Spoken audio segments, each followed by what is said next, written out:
South America's fanatical fans have travelled to Termas Rio Hondo en masse as we get set for Premier Class action in the Grand Prix of Argentina, in a country where Maradona and Messi are worshipped as national heroes.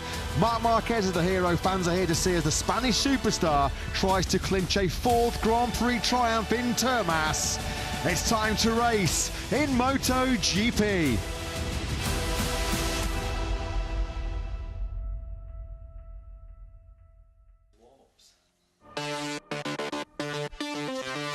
So first on the calendar, back in 2014, the Termas Rio Hondo circuit, 4.81 kilometres in length, top speeds just shy of 350 kilometres an hour on that run between turns 4 and 5. Pretty demanding on the Michelin tyres coming up in the 25-lap MotoGP race, 14 corners, 2 of the 5 left, 6 and 11 really demanding in terms of wheel spin throughout the Grand Prix. Hard braking into turn 5 as well at the end of that near 1100 metre back straight. Always drama as well on that closing sector into 12, 13 and 14. Hardest braking zones are 1, 5 and 7, which also presents some good overtaking opportunities here in Termas. This was 3 years ago. What a day it was for Aprilia and Aleix Espargaro. Their first ever MotoGP victory here in Argentina. Aleix on the inside of his great friend, Jorge Martin.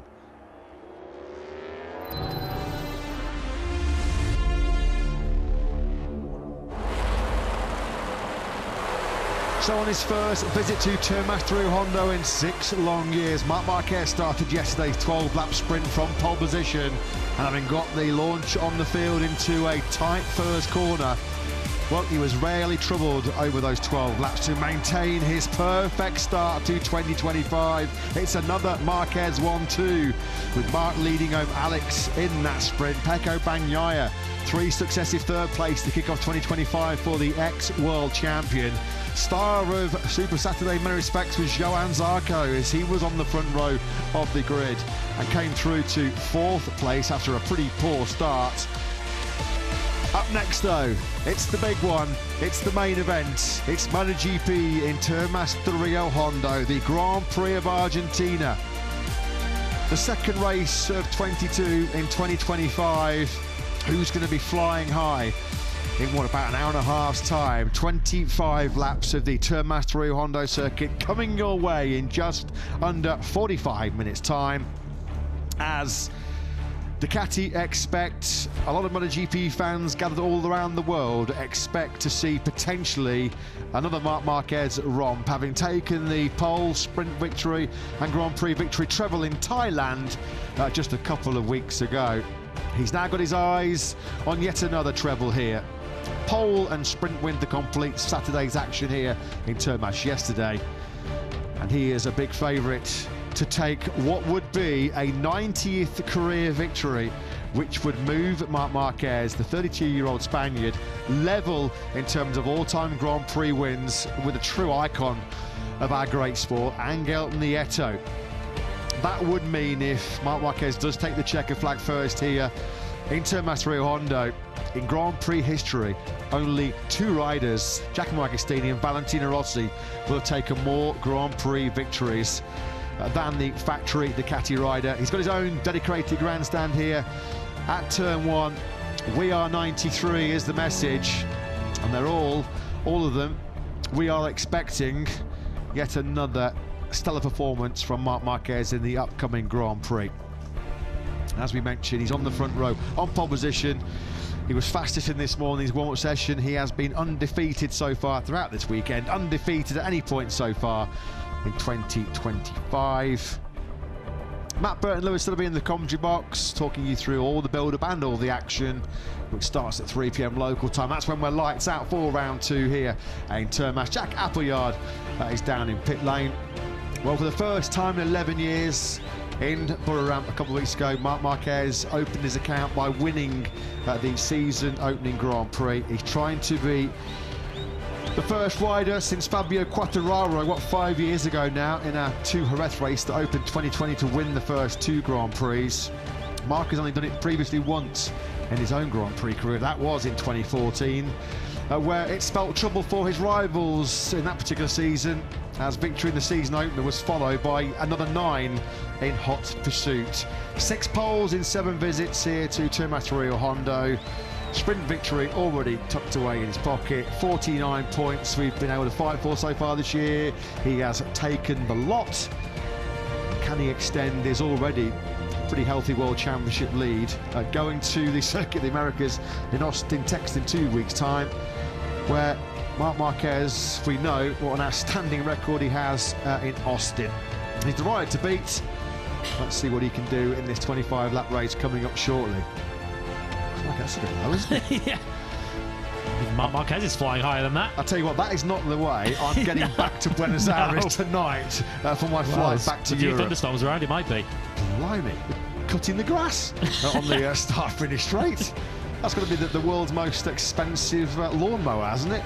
There is the pockets, the large clan of 93 fans gathered at the first corner. The golden balloons, as we saw those this morning in the morning warm-up session. Already 2 gold medals secured by Marc Marquez after his sprint success in Termas yesterday and in Thailand at round 1. Speaking of Thailand, well, here's a rider who made history a couple of weeks ago. Somkiat Chantra makes his way to the back of the Honda LCR garage. The other side of that Honda LCR garage has had an excellent weekend. That's a really nice message, isn't it, to Jorge Martin back at home. MotoGP is not the same without you. Here, we are sadly missing, of course, the former at number 89, now our numero uno, number 1 in the MotoGP World Championship. We knew pre-Termas that Jorge Martin was going to still be sidelined after that Supermoto training crash he had just in the week before Buriram. Unfortunately, Jorge joined us for the pre-event press conference here in Argentina on Thursday, where sadly he did confirm that our next Grand Prix in Austin, Texas is too early for him to make a return. So we still await to see the number 1 emblazoned on the front of the factory Aprilia. Fingers crossed here in the commentary box. I'm sure fans all around the world that will see Jorge Martin maybe in the Qatar Grand Prix in mid-April. In his absence, though, in number 1 in the championship, number 1 in every sense of the word, it has been Marc Marquez's 2025 so far, and he has got vociferous support here in Termas Rio Hondo. You only look at I guess, Lewis, you look at Alex Marquez, his closest competition in qualifying and in the sprint yesterday.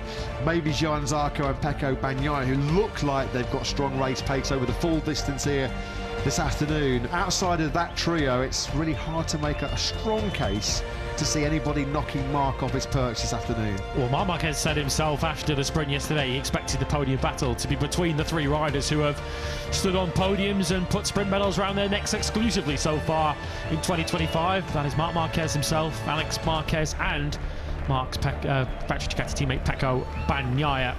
Bagnaia needs a big step forward if he's to get on terms with the Marquez brothers. Alex felt he was stronger in a couple of areas, but crucially, while he might have been stronger in 2 corners, Marc was stronger in 3, and in the end Marc was just too strong as the sprint got into its final 3 or 4 laps. Marc Marquez unbeaten in qualifying, unbeaten in sprint so far this season. He's now looking to go 2 for 2 in our Sunday Grand Prix showdowns. It will require either a lift in the performance from Alex or Pecco, or a drop in the performance of Marc's for his supremacy to be challenged today. They love their MotoGP, don't they, in this part of the world? Great to be back in Argentina, great to be back in South America for the first time since 2023. And as always, we have been welcomed back with open arms and welcomed back with a record attendance for Termas Rio Hondo. We thank you once again for your fantastic, if at times a little bit too noisy, support from MotoGP.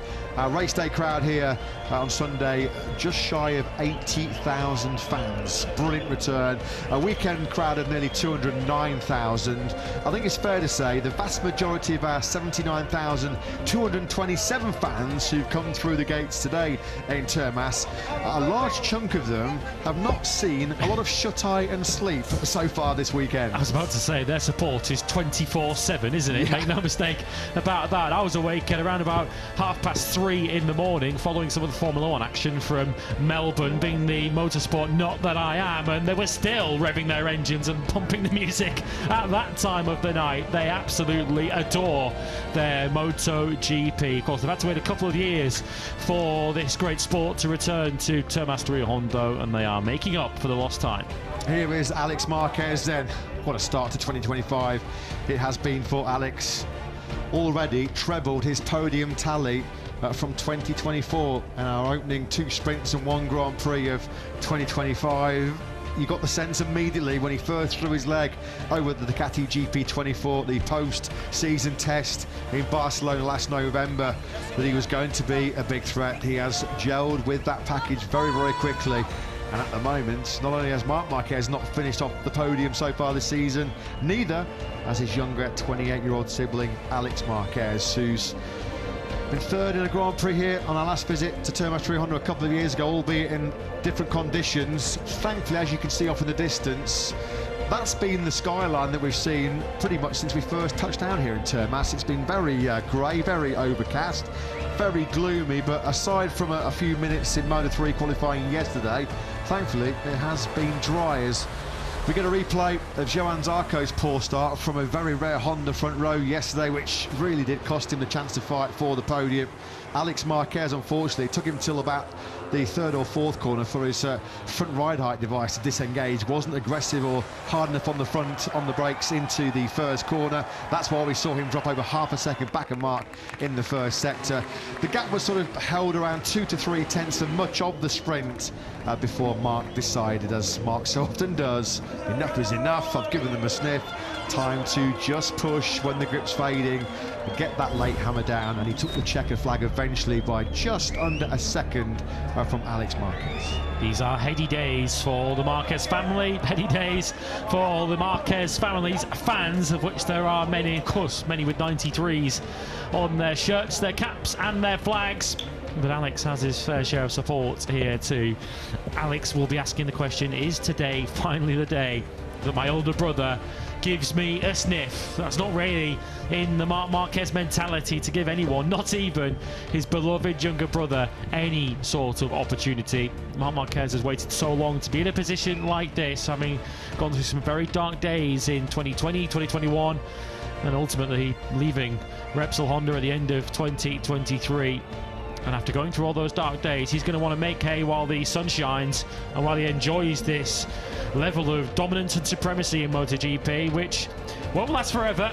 Pecco Bagnaia for sure will close the gap as we go through the season. So while Marc Marquez has this advantage, he will want to make sure he cashes in and maximises his points advantage. Yesterday, he continued Ducati's unrivaled dominance of the MotoGP World Championship.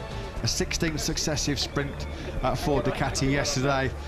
Just look how relaxed Mark is. Cracking jokes, laughing with his crew chief Marco Rigamonti.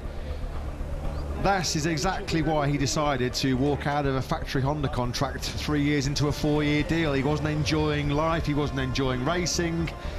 He even thought about halfway through 2023 walking away from the sport that has given him so much, that he's given, of course, so much to fans all around the world. Thankfully, he didn't call it a day. He took the punt on joining the Gresini Ducati team, and the rest, as they say, is history, as he tries to take Ducati's 19th successive Grand Prix success, potentially lying in the way. A surprise banana skin for the Bologna factory could come in the form of one of their previous stablemates, Johann Zarco, who's taken Honda's first front row start in 36 Grand Prix since Mugello 2023, when Marc Marquez was on the front row.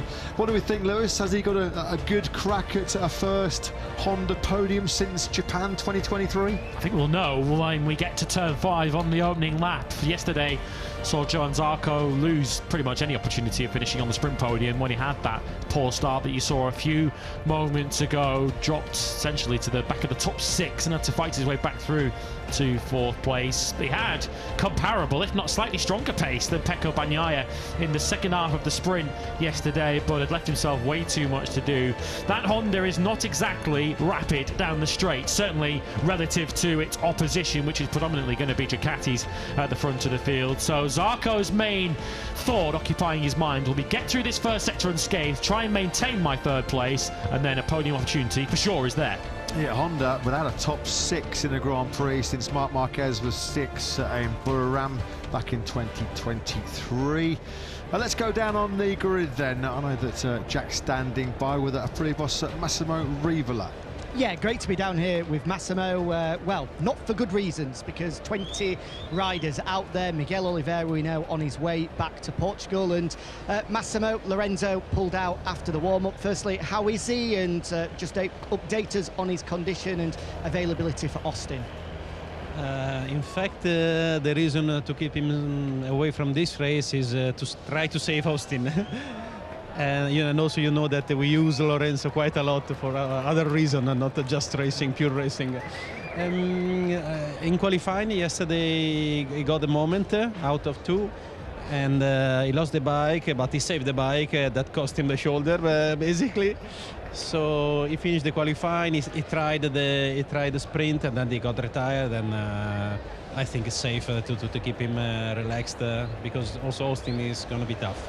There's been a lot of talk this weekend about this possible test for Jorge ahead of Qatar. I've seen in the media some reports that there's going to be a meeting on the Thursday of Austin to decide whether that can go ahead. Is that the case? Well, I don't know if that meeting is on for that purpose, but yes, we did the request. In fact, it's not sure and confirmed that Jorge will be ready for Austin. But in principle, the idea was to offer one-day test to a rider that stay away from many races, and I think it should be valid for any kind of cases. I'm sorry for the riders that didn't do in the past. Their team should have got the idea. At the time I was not there, so but I think it's fair things to do, because on Friday when you come it's already in qualifying, and honestly I think if the idea is good, it's good. It's not as good from next year. I understand that everybody agree on that, part one, so that said that for next year, but just feeling that if the idea is good, it's good, full stop. Well, that one is Ducati. I spoke with Davide earlier in the weekend, and he said that it's a good rule, but for next year, not halfway through the season. So are you expecting some pushback from Ducati? And if they do say no, do you need a unanimous agreement from all factories for it to go ahead? Yeah, we need unanimity for the rule change during the season. I think we lose an opportunity to make something good for the sport and the safety of the riders in general. But if that is not the case, too bad. We spoke with Mark yesterday as well, and he said that he would have loved something like that in his case, but maybe he doesn't feel it's right to implement it halfway through the season because it's obvious it benefits Jorge in this case. Can you understand why there are some arguments against it from other factories? I really don't understand, honestly. It's just I cannot say also that Jorge is a threat for Ducati for the championship. He's clearly out, but to me it's just a matter to do something good for the championship. I think also, let's say that he try FP1 and he doesn't feel good in FP1, then we have one bike less again for the whole weekend. So as I said at the beginning, I'm sorry for the riders that didn't do in the past, but I didn't have that idea because it was not my rider or I was not there, so I'm sorry for them. But now that it's our case, I thought about that, and in fact, I tell you that the idea is coming from our super boss. So one more reason to push for that. Thanks for your time, Massimo. Good luck in the race. Thank you. Yeah, thanks very much, Jack. Thanks to Aprilia boss Massimo Rivola. So yeah, they are going to, as we suspected, submit a formal request to their rival manufacturers to see if there can be a tweak to the current rule. Of course, Aprilia with their banding in the concessions regulations, are not allowed to test with their full-time MotoGP riders. They are seeking special dispensation for that. And we'll keep very close tabs on that as we look at a former Aprilia rider, unfortunately, Miguel Oliveira, very much in the wars. This was a controversial incident in the sprint yesterday, a rather aggressive and rash move, you have to say, by Fermin Aldeguer going into that turn 2. Miguel Oliveira was taken to a hospital about 80 kilometres away from Termas Hondo last night. Initial diagnosis was pretty positive, no fractures for Oliveira, and in his initial plan was to return to the circuit today to undergo some fitness checks and participate in the 25-lap Grand Prix. Sadly, some concerns about ligament damage in the left shoulder means he's already on his way back to Europe for further examinations. Pretty unfortunate. No Miguel Oliveira, so then for this Grand Prix we've already, of course, missing Jorge Martin. We've just heard Lorenzo Savadori also has decided to withdraw from this Grand Prix. So we send our best wishes to Miguel for a speedy recovery. Fermin Aldeguer, as you can see on screens, in this upcoming Grand Prix of Argentina, after a little misdemeanor yesterday, will have a trip through the long lap penalty. And that was not a penalty that Fermin Aldeguer was in any position to argue with, nor did he try to. He was quick to apologise on social media yesterday, and I'm sure he's apologised directly to Miguel Oliveira. Guess you have to file that one in the collection of rookie errors from the teenager on the Gresini Ducati, who will go from 14th on the grid this afternoon with that long lap penalty to serve. Just take a look at your tyre allocation. We saw yesterday the popular choice was to go for the medium front soft rear combination. Many riders got good lap times and good performance out of that soft rear tyre quite deep into its life on Friday, some going as far as 18 or so laps and still setting pretty competitive lap times on Friday. So the question, I guess, is going to be how many are going to stick with that soft rear tyre for the race itself, or who will be convinced to switch across to the medium. So this is now a very familiar sight, isn't it, in the MotoGP World Championship? The riders completing the sighting lap at the slowest speed possible.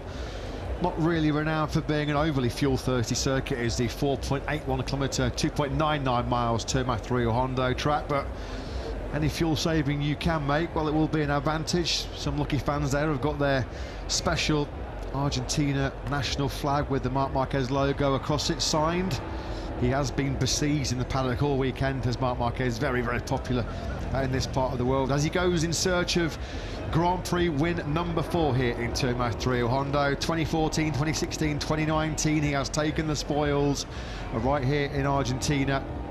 Gigi Dall'Igna, I think, already more than fully vindicated his decision to overlook Jorge Martin for Marc Marquez in terms of that factory Ducati seat, after the brilliance of Marc in Buriram a couple of weeks ago.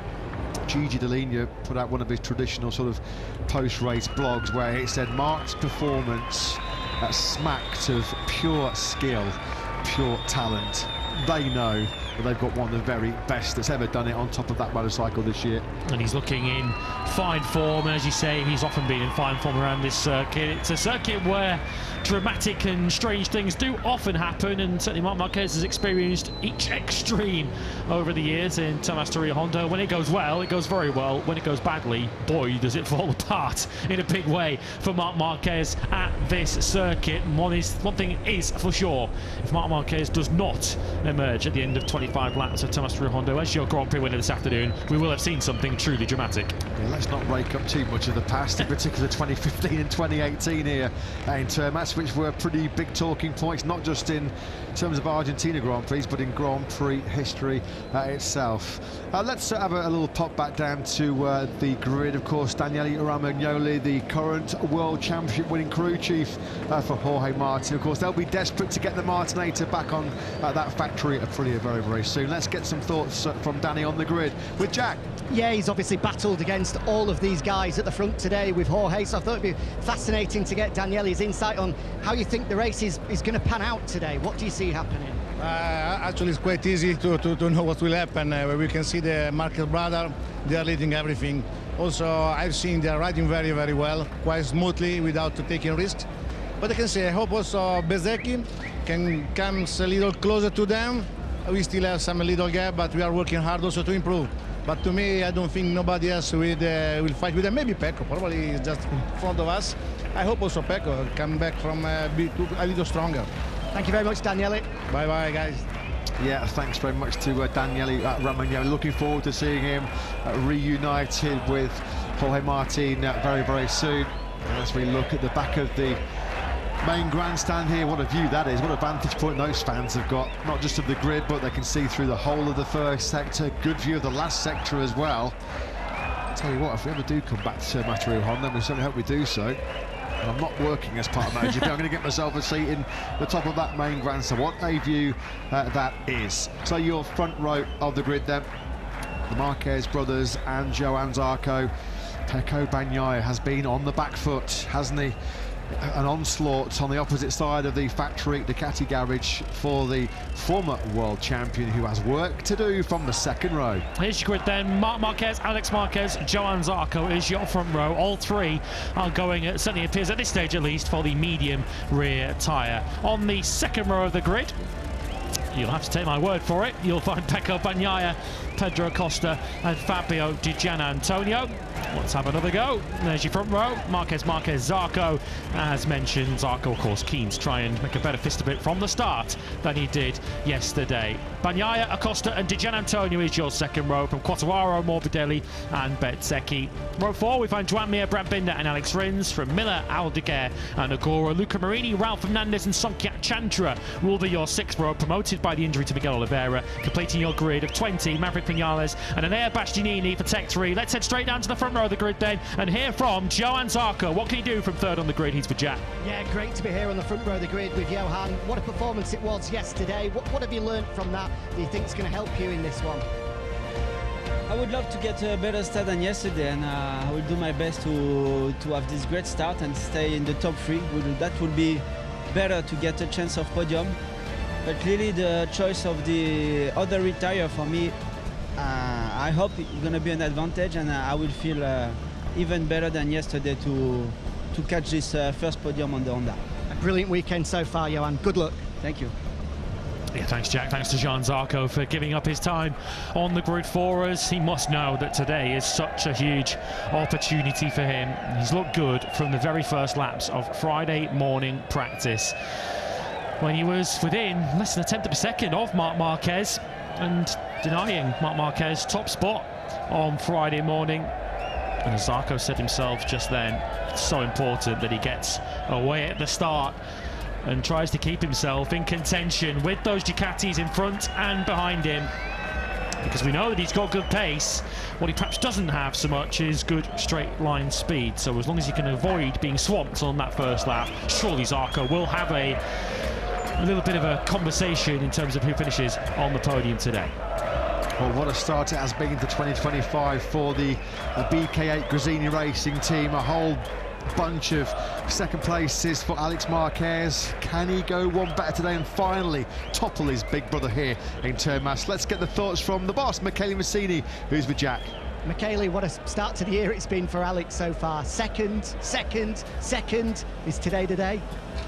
Today is the day to be constant, like the race before, like yesterday. So we will try always to improve a bit, and improve a bit means win the race. So we work for that, but like I said before, we need to be constant and think about the championship. The change of the rear tyre, do you think that could help Alex today?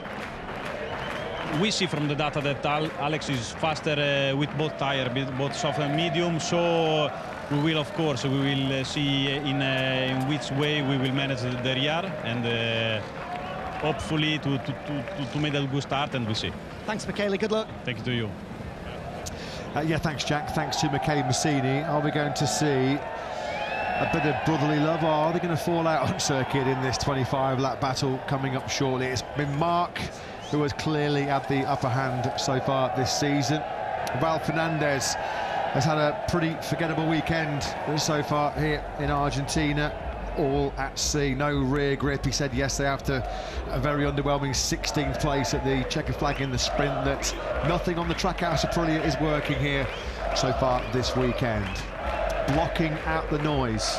And trust us, there's been a lot of noise here this weekend at the circuit and in downtown Termas. I'm not surprised actually to see we have had a record crowd here this weekend, because when we first arrived in Termas Rio Hondo, which is normally, I'm told, a very tranquil, beautiful spa city, anything but relaxing here this weekend. The square has been full really since Wednesday onwards. Excellent 5th place in the sprint yesterday for Fabio Di Gianantonio. Frankie Morbidelli climbing off his sick bed as well to score points in the sprint after he's been suffering with headaches and a bit of nausea throughout the weekend. What are the prospects for the VR46 racing team, Joe? Let's get a word with the boss, Pablo Nieto, who's with Jack. Yeah, I caught up with Didier yesterday, Pablo, and he was really confident if they were to make the step overnight, he can really challenge for that podium today. Do you think you've made that step? It's going to be very, very hard, but anyway, we have to try to make our best. It's true that still we are not 100%, so we have to be already clear that it's going to be very hard, but anyway, we have to try to make our best. It's going to be very, very long race, and then we will see also with the tires. It's not going to be 100% that all the riders will use the same tire. Thanks, Pablo. Good luck. Thank you.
We just paused and stayed quiet there as we got to experience a wonderful tango. Yeah. Soon it will be time to tango, MotoGP style, here in Argentina. This is a beautiful performance, isn't it, by our tango dancers Maria Rosario Hernandez and Juan Santiago Masad.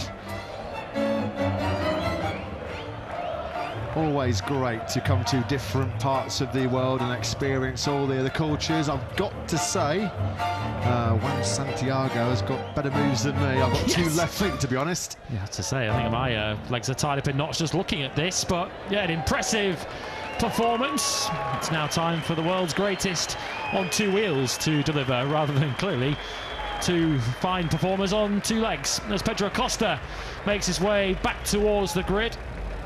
Rather than the impressive performance at the front of the grid, Pedro Acosta's performance in the middle of the second row is what's going to be filling his mind at the moment, because having made a good start yesterday, Acosta gradually slipped backwards from there. Was not happy and was certainly in no mood to hide it.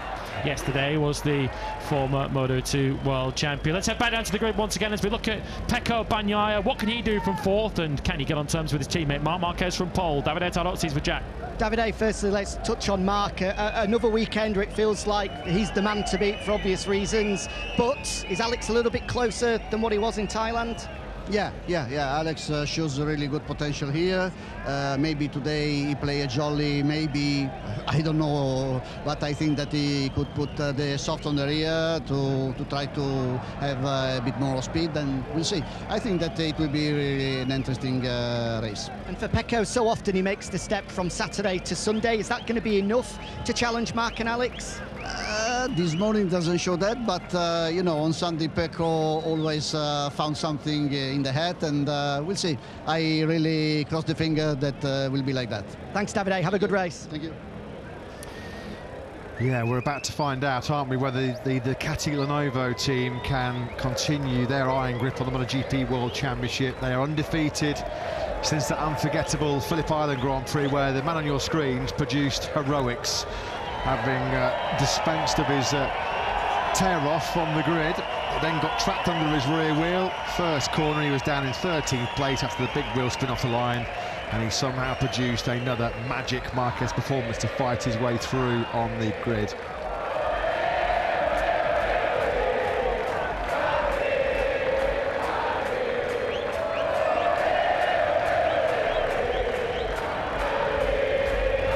Well, we said the South American fans always bring a special and unique vibe, an incredible atmosphere. No question where those fans' allegiances lying as we get the Marquez chant ringing out around Termas Rio Hondo. In about, what, 10 minutes' time, it's going to be lights out for Marc Marquez as he looks to maintain his unbeaten record so far in 2025. Ducati sounding confident that Pecco Bagnaia will be more in the game than what he was in the sprint yesterday. Nearly 4 seconds he was at the checker flag back of Marc Marquez. Yeah, Fuerza Martin. Sentiments that we echo back to Jorge Martin, a frustrated spectator back at home in Andorra. When we spoke to him on Thursday in the pre-event press conference, Jorge saying himself that his recovery not as quick as he hoped for. We're going to be taking a very short pause very shortly in the commentary box as we get set for the national anthem of Argentina. This should be a very special one. Oíd mortales el grito sagrado, libertad, libertad, libertad. Oíd ruidos de rotas cadenas, ve de trono a la noble igualdad. Ya su trono dignísimo abrieron las provincias unidas del sur, y los libres del mundo responden al gran pueblo argentino salud. Sean eternos los laureles que supimos conseguir, que supimos conseguir. Coronados de gloria, vivamos. Oh, juremos con gloria morir, oh, juremos con gloria morir, oh, juremos con gloria morir.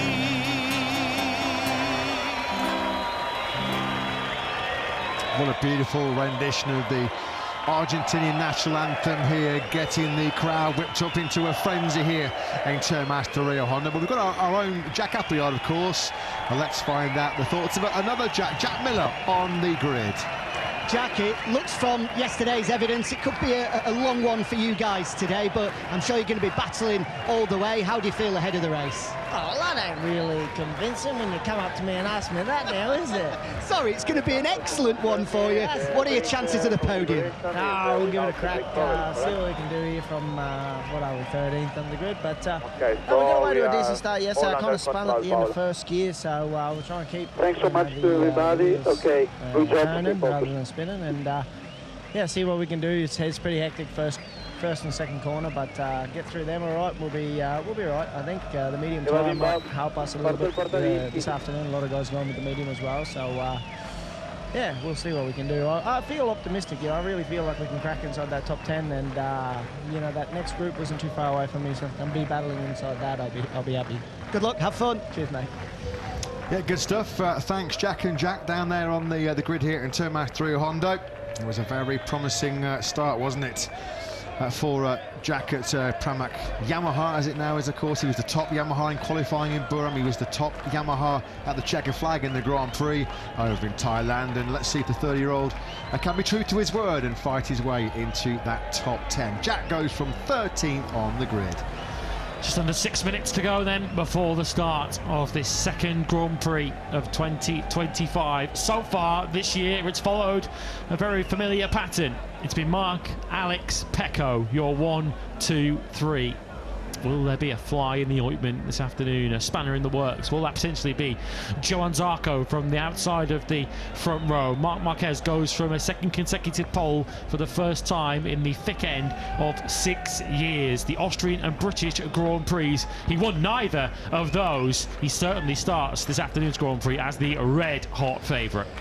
He's in the zone, full concentration, full focus, just getting himself limbered up a few stretches there of the neck muscles, which are going to get a test around this 4.81 kilometre Termas through Hondo circuit. But he has been here, done it, and got the race-winning t-shirt before.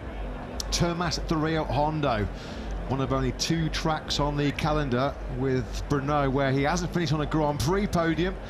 Of course, I suppose we could say he broke his Termas duck here yesterday in the sprint, but he'll certainly be looking for another podium here this afternoon, and certainly be looking to mount a stronger challenge to pose a bigger threat to the Marquez brothers, who've had his measure in Burram. They certainly had his measure in the sprint here yesterday.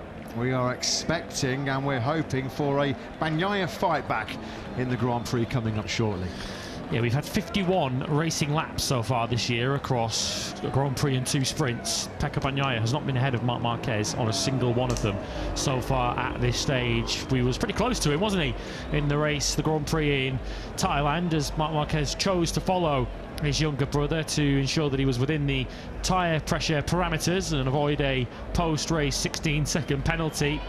For Bagnaia to get ahead of Marc Marquez at any stage over the course of this Grand Prix, it's going to take a couple of things. A rocket start to get himself up from 4th on the grid to somewhere near Marc Marquez, but also a level of race pace that we haven't seen from Pecco to this point. Yeah, there's only been one family of led laps so far this season. It's been the Marquez family, both Mark and Alex. I suppose we're going to be relying on a rapid start this time around from Johann Zarco. Can he get in the mix early on? Can he disrupt the Ducati rhythm? Alex and Mark Marquez fans certainly out in their numbers here in Argentina.